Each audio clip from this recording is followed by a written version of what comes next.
आज बुलेटिन में सबसे पहली खबर जो होगी वो हम बात करेंगे बिहार में बाढ़ की गंभीरता को समझिए, क्योंकि कई इलाके हैं जो बाढ़ से अभी ग्रसित हैं। दूसरी खबर हम आपको समझाएंगे फरक्का जल संधि पर फैक्ट को समझिए, पूरे विस्तार से रिपोर्ट आपको दिखाएंगे और खबर भी समझाएंगे।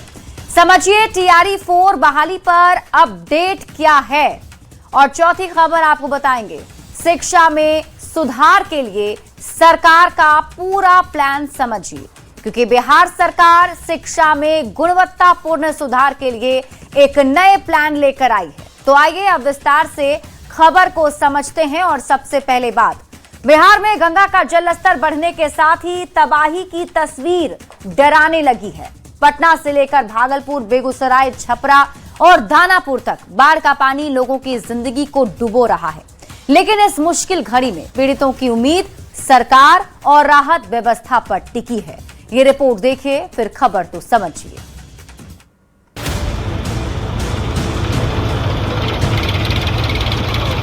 गंगा, जो बिहार की जीवन रेखा कही जाती है, आज वही कई परिवारों के लिए मुसीबत बन गई है। पटना में गंगा का जलस्तर लगातार बढ़ रहा है और इसका असर अब घाटों पर साफ दिखाई देने लगा है। दीघा शमशान घाट पूरी तरह जलमग्न है। जहां कभी अंतिम संस्कार हुआ करता था, वो अब सिर्फ पानी ही पानी से भरा हुआ है। बाढ़ का पानी सिर्फ जमीन नहीं, लोगों की मजबूरियों और दर्द को भी अपने साथ बहा ले जा रहा है। भागलपुर के नौगछिया में हालात और ज्यादा भयावह हैं। हरीख प्रखंड के राघोपुर गांव में बड़ा कटाव हुआ। बेगूसराय में भी गंगा का कहर जारी है। बछवाड़ा प्रखंड में जमींदारी बांध करीब 30 मीटर तक टूट गया। देखते ही देखते पानी कई इलाकों में फैल गया। छपरा के दियारा इलाके में भी गंगा ने किसानों की उम्मीदों पर जैसे पानी फेर दिया। खेत पूरी तरह जलमग्न हो गए, तैयार फसल बर्बाद हो गई। दानापुर में भी कई गांव बाढ़ की चपेट में हैं। गंगा का पानी गांव में घुस चुका है। सड़कें और स्कूल प्रभावित हैं। वहीं सोन नदी भी खतरे के निशान से ऊपर बह रही है। इस बीच सरकार की हालात पर नजर है। मुख्यमंत्री सम्राट चौधरी ने पश्चिम बंगाल के मुख्यमंत्री शुवेंदु अधिकारी से फोन पर बातचीत कर फरक्का बैराज के सभी गेट खोलने की अपील की। Bureau report, news 18। और अब आपको पूरी खबर विस्तार से समझाते हैं। इन तस्वीरों को आपने देखा, अब आप इसकी गंभीरता को समझिए। देखिए बिहार में आई बाढ़ कितनी गंभीर है। सबसे पहले हम आपको ये खबर समझाते हैं किस तरीके से लोग अभी परेशान हैं। देखिए बाढ़ के कारण बिहार के कई ऐसे जिले हैं जो अभी त्राहिमाम कर रहे हैं। ऐसा इसलिए क्योंकि बाढ़ का पानी निचले इलाकों में घुस गया है। भागलपुर में नौगछिया में तटबंध टूटा, लोगों के घरों में पानी घुस गया। दूसरे जिले की बात कीजिए बेगूसराय की। बेगूसराय के बछवाड़ा में जमींदार बांध करीब 30 मीटर तक टूट गया है और निचले इलाकों में पानी फैल गया है। तीसरा जिला है छपरा। छपरा के भी दियारा इलाके में किसानों की फसल बाढ़ में बर्बाद हो गई है। इसके अलावा दानापुर में गंगा का पानी कई गांवों में घुस चुका है। सड़कें और स्कूल प्रभावित हो गई हैं। इसके बाद बात करते हैं राजधानी पटना की। और पटना की स्थिति भी बेहतर नहीं है। खतरे के निशान के ऊपर गंगा का पानी पहुंच गया है। ऐसे में डर यह भी सता रहा है कि अगर और स्तर बढ़ता है तो फिर स्थिति और गंभीर बन सकती है। अब हालात इतने गंभीर हैं कि पूरे मामले पर खुद मुख्यमंत्री सम्राट चौधरी निगरानी कर रहे हैं। सीएम सम्राट ने पश्चिम बंगाल के सीएम शुवेंदु अधिकारी से बात भी की और सीएम सम्राट ने उनसे आग्रह किया कि जो फरक्का बैराज है उसके सभी गेट खोल दिए जाएं। इसके साथ ही सीएम सम्राट ने हवाई सर्वेक्षण भी किया। हवाई सर्वेक्षण के जरिए उन इलाकों का उन्होंने जायजा लिया जहां बाढ़ से लोग परेशान हैं। पर आपके मन में भी ये सवाल उठ रहा होगा कि आखिर बिहार में हर साल बाढ़ आती ही क्यों है, क्योंकि ये पहला मौका नहीं है। हर बार आप ऐसी तबाही की तस्वीर देखते हैं तो इसके कई कारण बताए जाते हैं। अगर हम कारणों की बात करें, जैसे कि नेपाल में होने वाली अधिकांश बारिश, उत्तर बिहार की अधिकांश प्रमुख नदियां जैसे कोसी, गंडक, कमला, बागमती और महानंदा नेपाल और हिमालयी क्षेत्रों से निकलती है। अब मॉनसून के दौरान वहां पर होने वाली बारिश, यानी नेपाल में होने वाली मूसलाधार बारिश का जो पानी है वो सीधे मैदानी इलाकों यानी कि बिहार में आ जाता है। कोसी जैसी नदियां अपनी दिशा बदलने के लिए कुख्यात है, जिससे अचानक बड़े इलाकों में पानी भर जाता है। ये नदियां अपने साथ करोड़ों टन रेत लेकर आती है, मिट्टी लेकर आती है, कंकड़ और पत्थर अपने साथ बहा कर ले आती है। अब जब पानी का बहाव धीमा होता है तो ये जो गाद है वो नदी के तल यानी कि बेड पर बैठ जाती है, जिससे नदियों की पानी रोकने या बहाने की जो क्षमता है वो कम हो जाती है और इसी वजह से वो उफन जाती है एक कुछ इलाकों पर, और आसपास के इलाकों में जब जलस्तर बढ़ जाता है, नदियां उफान पर आती हैं तो पानी फैल जाती है। इसके साथ ही बारिश के पानी को निकासी का रास्ता भी नहीं मिल पाता है, जिसकी वजह से बाढ़ जैसी स्थिति पैदा हो जाती है। और अभी फिलहाल यही हो रहा है। नेपाल में हो रही बारिश का असर बिहार में दिख रहा है। नदियां उफान पर हैं, निचले इलाकों में पानी भरा हुआ है। बढ़ते आगे और बात अगली खबर की। बिहार में बढ़ते गंगा के जलस्तर को देखते हुए मुख्यमंत्री सम्राट चौधरी ने पश्चिम बंगाल के सीएम शुवेंदु अधिकारी से फोन पर बात की और फरक्का बैराज के सभी फाटक को खोलने की अपील मुख्यमंत्री से उन्होंने की, क्योंकि बिहार में गंगा के रौद्र रूप का कारण कहीं ना कहीं फरक्का बैराज भी है। तो वहीं फरक्का बैराज को लेकर बिहार में सियासत भी जारी है। फरक्का जल संधि को लेकर लालू प्रसाद का एक पुराना वीडियो भी सामने आया, जिसमें संसद में लालू प्रसाद फरक्का जल संधि पर सवाल उठा रहे हैं। लालू प्रसाद ने दावा किया उनकी पार्टी ने फरक्का जल समझौता का विरोध किया था, लेकिन जेडीयू के मुख्य प्रवक्ता नीरज कुमार ने लालू प्रसाद के दावे पर सवाल उठा दिया। नीरज कुमार ने आरोप लगाया कि 12 दिसंबर 1996 को जब भारत और बांग्लादेश के बीच गंगा जल बंटवारे की संधि हुई, उस वक्त लालू प्रसाद बिहार के मुख्यमंत्री थे। बिहार के जल संसाधन विभाग ने उस समय इस संधि को बिहार के हित में नहीं माना था। इसके बावजूद संधि होने दी गई। नीरज कुमार ने सवाल उठाते हुए कहा कि क्या सत्ता में बने रहने के लिए लालू प्रसाद यादव ने बिहार के हितों से समझौता किया? आखिर लालू प्रसाद खामोश क्यों रहे? तो ये सवाल उठाए जा रहे हैं, लेकिन लालू प्रसाद का जो पुराना वीडियो है उसके जरिए यही बताने की कोशिश की जा रही है कि उन्होंने इसका विरोध किया था।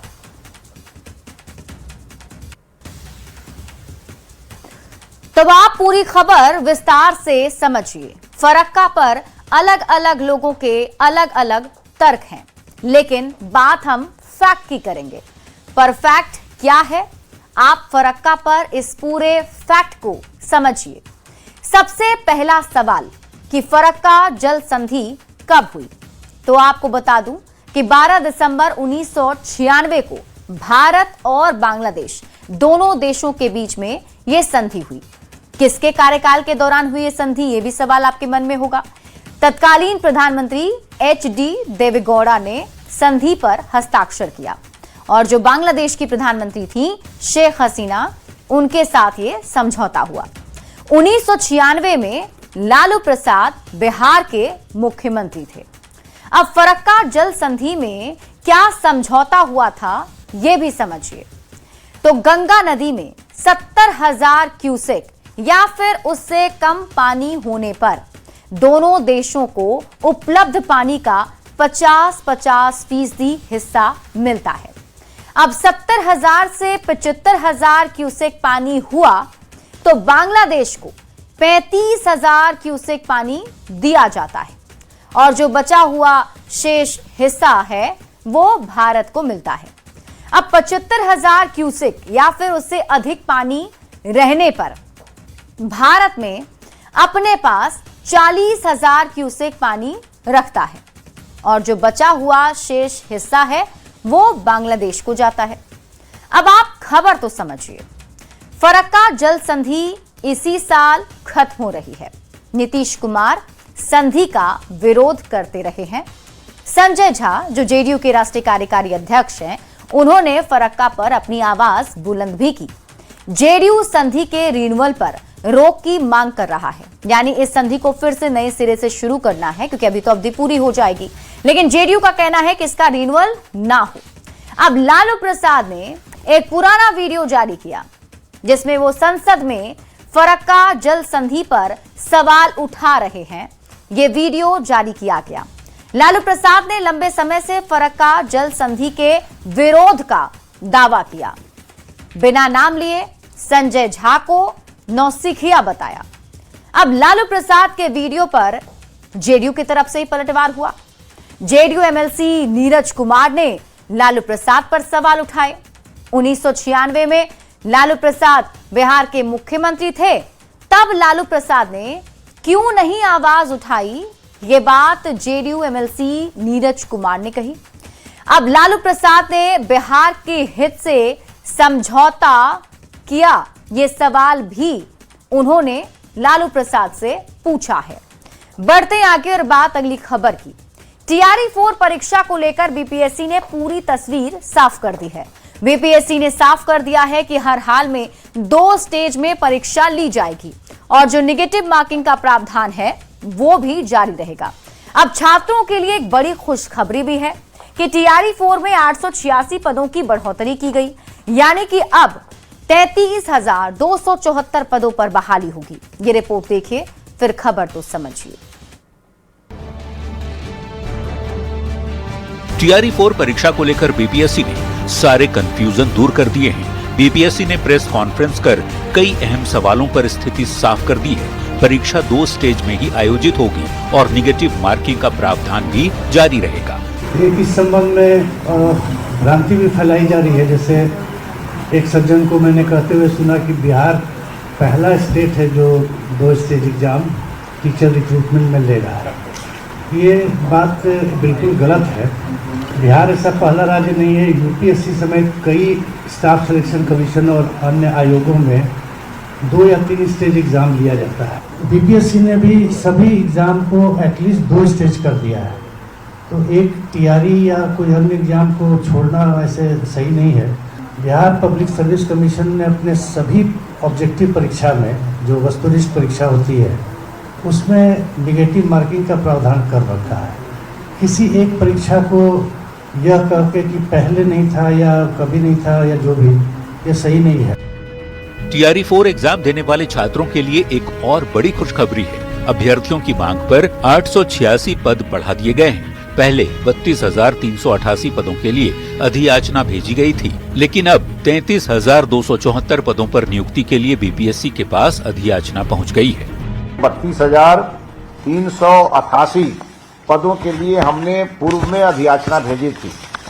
उसके बाद कई लोगों ने मिलकर के, अभ्यर्थियों ने भी मिलकर के हमसे गुहार लगाई थे, तो हमने अभी जो नई अधियाचना भेजी थे वो भी हमारी अधियाचना बीपीएससी को पहुंच गई है और अब कुल मिलाकर के 886 पदों की वृद्धि की गई है। 33,274 पदों की नियुक्ति हेतु बीपीएससी को हमने हमारी ओर से अधियाचना पहुंच गई। टीआरई 4 में पीटी और मेंस और निगेटिव मार्किंग के खिलाफ छात्रों का धरना जारी है। इस बीच बीपीएससी ने टीआरई 4 एग्जाम को लेकर स्थिति साफ कर दी है। टीआरई 4 की परीक्षा 2 स्टेज में ही होगी। निगेटिव मार्किंग का प्रावधान भी जारी रहेगा। छात्रों के लिए ये बड़ी खुशखबरी है कि अभ्यर्थियों की मांग पर 886 पद बढ़ा दिए गए हैं। न्यूज 18 के लिए पटना से शैलेंद्र कुमार के साथ रवि एस नारायण की रिपोर्ट। अब आप पूरी खबर विस्तार से समझिए। देखिए, बीपीएससी की तरफ से कंफ्यूजन को दूर करने की कोशिश की गई है, लेकिन छात्रों का क्या कहना है, बीपीएससी का क्या कहना है, ये सब कुछ विस्तार से आपको समझाते हैं। टीआरई 4 पर बीपीएससी के बयान के मायने आप समझिए। और सबसे पहले तो आप ये जान लीजिए कि खबर क्या है, हुआ क्या है। देखिए, टीआरई 4 परीक्षा को लेकर कई लोगों में भ्रम था। भ्रम क्या था? तो बीपीएससी ने पीसी कर सारे कंफ्यूजन को दूर कर दिए हैं, जिसमें बीपीएससी ने बताया है कि परीक्षा 2 स्टेज में ही आयोजित होगी और जो निगेटिव मार्किंग का प्रावधान है वो जारी ही रहेगा। लेकिन अभ्यर्थियों की मांग पर पद की संख्या भी बढ़ा दी गई है। जो अभ्यर्थी मांग कर रहे थे कि बहाली की जो संख्या है उसे बढ़ाई जाए, तो उस पर भी हामी भर दी गई है। अब कितने पद पर बहाली होगी तो ये भी जान लीजिए। पहले 32,388 पदों पर बहाली होनी थी, लेकिन अभ्यर्थियों की मांग पर 886 पद बढ़ा दिए गए हैं और अब यह संख्या हो जाती है 33,274, यानी 33,274 पदों पर नियुक्ति होगी। अब TRE 4 की परीक्षा कब होगी ये समझिए, जो सबसे बड़ा सवाल बना हुआ है। तो 5 लाख तक आवेदन अगर आते हैं तो परीक्षा एक दिन में ही आयोजित होगी। अगर 5 लाख से अधिक आवेदन आए तो परीक्षा 2 या 3 दिनों में हो सकती है। अक्टूबर में TRE 4 परीक्षा की तारीख घोषित की जा सकती है, ये जानकारी दी गई। परीक्षा दिसंबर या जनवरी तक आयोजित होने की संभावना जताई गई है। तो BPSC ने सारे कंफ्यूजन दूर कर दिए हैं और छात्रों को उनके सवालों का जवाब भी दे दिया है। बढ़ते आगे और बात अगली खबर की। BPSC के परीक्षा नियंत्रक राजेश कुमार सिंह ने प्रेस कॉन्फ्रेंस के दौरान एक कहावत कही, जिसके बाद लोगों का गुस्सा फूट पड़ा। BPSC के परीक्षा नियंत्रक ने छात्रों के मुद्दे पर प्रेस कॉन्फ्रेंस करते हुए एक बेतुके कहावत का जिक्र किया, जिसके बाद CM सम्राट चौधरी ने सामान्य प्रशासन विभाग को निर्देश दिया और फिर संबंधित अधिकारी को निलंबित भी कर दिया गया है। सबसे बड़ी बात ये है कि अगर आपको लगता है कि आपके आरोपों में कुछ तथ्य है तो कोर्ट क्यों नहीं चले जाते हैं? ये तो 70th के PT वाला हाल है कि हाँ सबूत है, कोर्ट में जाके सब धराशायी हो गए। नहीं, ये आयोग का काम नहीं है। आरोप लगाया, सुनिए कॉपी आप प्रीतम जी, एक कहावत सुने होंगे, इसको काट दीजिएगा, हाथी चले बाजार कुत्ता भौंके हजार। आयोग का ही काम नहीं है। अब आप पूरी खबर विस्तार से समझिए। बिहार सरकार छात्रों को लेकर काफी गंभीर है। छात्रों की सहायता के लिए बिहार सरकार ने कई फैसले लिए हैं, जिससे छात्रों का भविष्य उज्जवल हो सके। अब परीक्षा नियंत्रक का बयान छात्रों के लिए था और उनके बयान से लगा कि वो छात्रों का अपमान कर रहे हैं। छात्रों के विरोध को कुत्तों के भौंकने से जोड़ा गया। ये जो कहावत उन्होंने कही, तो परीक्षा नियंत्रक के बयान के बाद लोगों में आक्रोश देखने को मिला, जिसके बाद मुख्यमंत्री को इसकी जानकारी मिली। CM ने बिना देरी किए मामले में संज्ञान ले लिया और संबंधित अधिकारी को निलंबित किया गया है। ये कार्रवाई की गई है। बढ़ते आगे और बात अगली खबर की। बिहार सरकार ने शिक्षा में सुधार के लिए आज 2 बड़े कदम उठाए हैं। पहला, परीक्षा में सुधार के लिए 5 सदस्यीय विशेष कमेटी के गठन के लिए अधिसूचना और दूसरा विद्या साथी कार्यक्रम की शुरुआत। पहले आप ये रिपोर्ट देखिए, फिर खबर तो समझिए। शिक्षा में सुधार के लिए सरकार की तैयारी। विशेष कमेटी के गठन के लिए अधिसूचना जारी। उच्च शिक्षा में मदद के लिए विद्या साथी शुभारंभ। 3 लाख छात्रों को मिलेगा क्वालिटी एजुकेशन। बिहार सरकार युवाओं से जुड़ने के लिए नई कोशिशें कर रही है। परीक्षा व्यवस्था में सुधार इसी दिशा में एक बड़ा कदम है।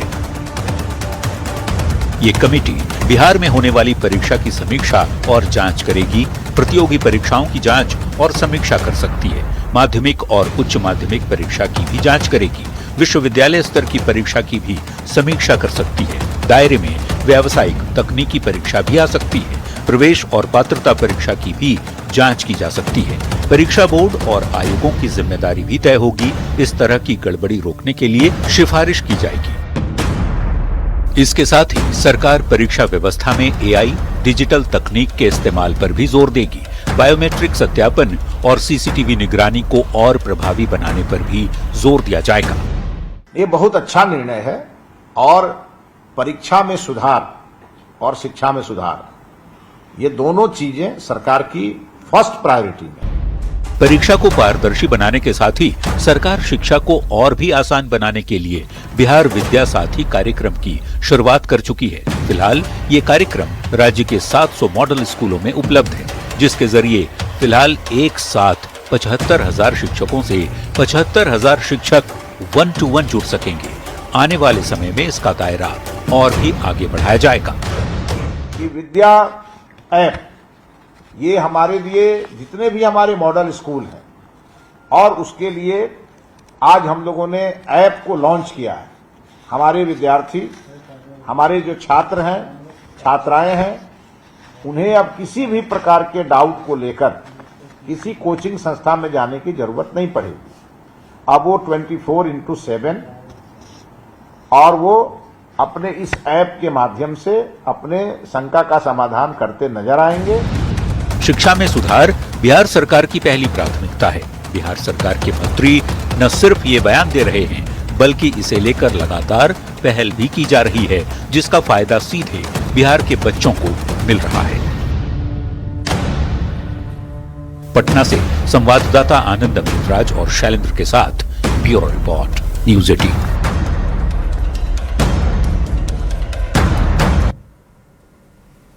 और इसी बीच रुक कर लेते हैं इस वक्त की बड़ी खबर की ओर। पटना से बड़ी खबर मिल रही है। पीएचडी होल्डर्स छात्रों का फैसला, अनशन वापस लेने का आश्वासन दिया गया है। All PhD holders and research association के 6 सदस्यीय प्रतिनिधिमंडल से बातचीत हुई। राज्यपाल से 2 घंटे की वार्ता के बाद सहमति बन गई है। सहायक प्राध्यापक भर्ती नियमावली 2026 में संशोधन पर सहमति बन गई। संशोधन होने तक 2026 की नियमावली के आधार पर भर्ती पर रोक की बात कही गई। नियमावली में आवश्यक बदलाव के बाद ही नियमित या संविदा बहाली होगी। तो इस वक्त की बड़ी खबर आपको राजधानी पटना से बता रहे हैं। छात्रों ने बड़ा फैसला लिया है। पीएचडी होल्डर्स छात्रों का ये बड़ा फैसला, अनशन वापस लेने का आश्वासन दिया गया है। दरअसल all PhD holders and research association के 6 सदस्यीय प्रतिनिधिमंडल से आज बातचीत हुई है। बताया जा रहा है कि राज्यपाल से 2 घंटे तक इन लोगों की बातचीत हुई, जिसके बाद बात बन गई। वार्ता में सहमति बन गई है और सहायक प्राध्यापक भर्ती नियमावली 2026 में संशोधन पर सहमति भी बन गई है और संशोधन होने तक 2026 की नियमावली के आधार पर भर्ती पर रोक लगा दी गई है। और इसके अलावा नियमावली में आवश्यक बदलाव के बाद ही नियमित या संविदा बहाली की जाएगी। और इसी बीच एक और बड़ी खबर आपको बताते हैं। पटना से बड़ी खबर, टीआरई 4 अभ्यर्थियों के प्रदर्शन का मामला। छात्र नेताओं और शिक्षा सचिव के बीच भी वार्ता हुई है। देखिए, छात्र नेता दिलीप को सचिव राजीव रोशन ने भरोसा दिया है। सचिव ने छात्र नेताओं के सामने बीपीएससी को पत्र लिखा है। टीआरई 4 में कई बदलाव को लेकर पहल शुरू हुई है। 1 कैंडिडेट 1 रिजल्ट को लेकर आयोग को यह पत्र लिखा गया। टीआरई 4 की पीटी के सिलेबस में भी बदलाव की मांग की गई है। और न्यूज़ 18 संवाददाता रजनीश अधिक जानकारी के साथ जुड़ गए हैं। तो रजनीश, एक तरफ पीएचडी होल्डर्स अपना अनशन वापस ले रहे हैं, दूसरी तरफ टीआरई 4 के अभ्यर्थियों की बातचीत भी सफल ही लग रही है। बिल्कुल, देखिए, कई दिनों से गर्दनीबाग में कई छात्र संगठनों द्वारा आंदोलन जारी है और इस बीच आज लगातार वार्ता जो है होती रही और वार्ता की पहल सबसे पहले जिलाधिकारी पटना ने किया। उनके साथ वार्ता के बाद सभी छात्र जो हैं लगातार नेताओं ने ये डिमांड किया कि हम सीएम सम्राट चौधरी से मिलना चाहते हैं। जिसके बाद शिक्षा सचिव राजीव रोशन ने वार्ता की पहल की और शिक्षा विभाग में तकरीबन 2 घंटे तक बातचीत हुई है, जिसमें टीआरई 4 में कई बदलाव को लेकर संकेत मिले हैं और आश्वासन भी दिया गया है लिखित, जिसमें टीआरई 4 की पीटी के सिलेबस में बदलाव की मांग किए गए हैं। 50% बाल मनोविज्ञान के प्रश्न और जीके जीएस के 50% जो है प्रश्न की मांग की गई है। और इसके अलावा 1 कैंडिडेट 1 रिजल्ट जो है इसकी मांग की गई है, जो कि शिक्षा सचिव ने पत्र लिख दिया है बीपीएससी को। उम्मीद की जा रही है कि अब बीपीएससी इस पर पहल करेगा। 1 कैंडिडेट 1 रिजल्ट के साथ सिलेबस में चेंजिंग की जाएगी। छात्र नेताओं ने ही प्रेस कॉन्फ्रेंस बुला लिया है गर्दनीबाग में, क्योंकि कल जो है सीएम हाउस के घेराव का प्लान है। और इससे पहले अब माना जा रहा है कि आज बड़ा फैसला लेंगे छात्र संगठन कि आंदोलन होगा या आंदोलन स्थगित किया जाएगा।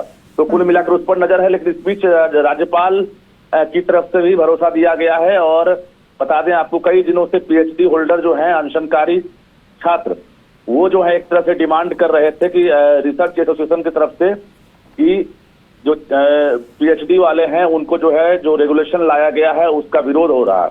और 2026 के जो परिनियम के आधार पर जो सहायक प्राध्यापक की किसी प्रकार की जो नियमित या संविदा बहाली को लेकर जो डिमांड थी, उसको राज्यपाल ने साफ तौर से मान लिया है और कहा है कि इस परिनियम को स्थगित किया जाता है। तो कुल मिलाकर एसोसिएशन की मांगों को राज्यपाल ने सुन लिया है और 15 दिनों के अंदर जो है समिति गठित की जाएगी, यानी कमेटी बनेगी और कमेटी जो है निर्णय लेगी।